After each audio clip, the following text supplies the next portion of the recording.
मित्रों, आप सबको प्रणाम। सौरभ है मेरा नाम।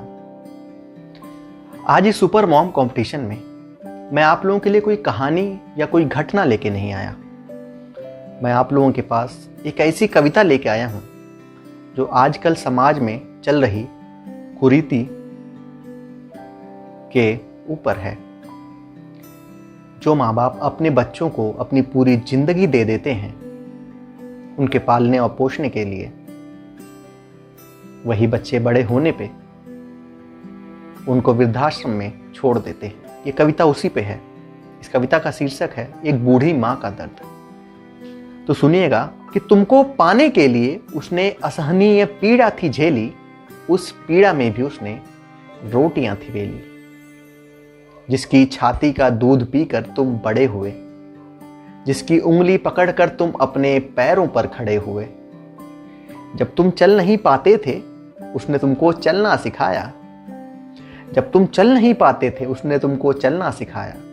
जालिम है ये जमाना, इससे भी लड़ना सिखाया। तुमको देखे बिना नींद नहीं उसको आती थी।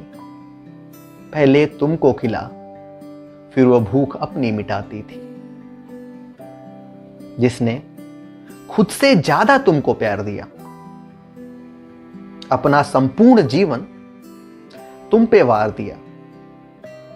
अपना संपूर्ण जीवन तुम पे वार दिया।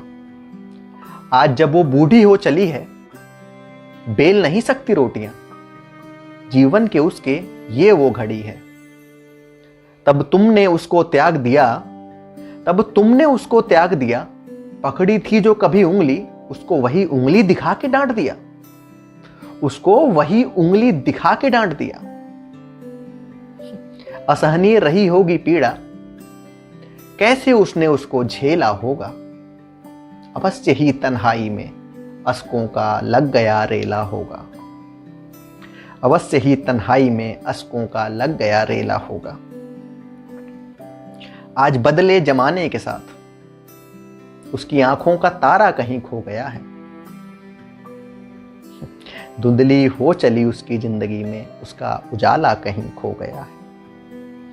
आज अपने ही घर में वो पराई सी हो गई है, मानो खुशियों से उसकी रुसवाई सी हो गई है। खुशियों से उसकी रुसवाई सी हो गई है। कोई संभाल लो जाके उस मां को, उसका सहारा कहीं खो गया है। उसका सहारा कहीं खो गया है। बदल गया है जमाना, उसका प्यारा कहीं खो गया है। आज सिर्फ मैं इतना ही कहूंगा, अकेले कमरे में रोई बहुत वो, चुप कैसे आज मैं रहूंगा। अंतिम 2-4 पंक्तियां पढ़ता हूं कि अकेले कमरे में रोई बहुत वो, चुप कैसे आज मैं रहूंगा। अभी भी वक्त है खुद को संभाल लो, अभी भी वक्त है खुद को संभाल लो। तुम भी होगे बूढ़े, इस बात को मान लो। उसने तो झेल लिया, तुम कैसे झेल पाओगे। तुम तो रोटियां भी नहीं बेल पाओगे। आज खुद से कर लो एक वादा, तपा के लोहे जैसा कर लो एक इरादा। कि माँ बाप को, अंतिम पंक्तियां हैं कि तपा के लोहे जैसा कर लो तुम एक इरादा, कि माँ बाप को तुम इतना प्यार दोगे, जीवन को उनके अपने कर्मों से तार दोगे, अपने कर्मों से तार दोगे। मित्रों, बहुत बहुत धन्यवाद सुनने के लिए। आप सबको प्रणाम। Good night.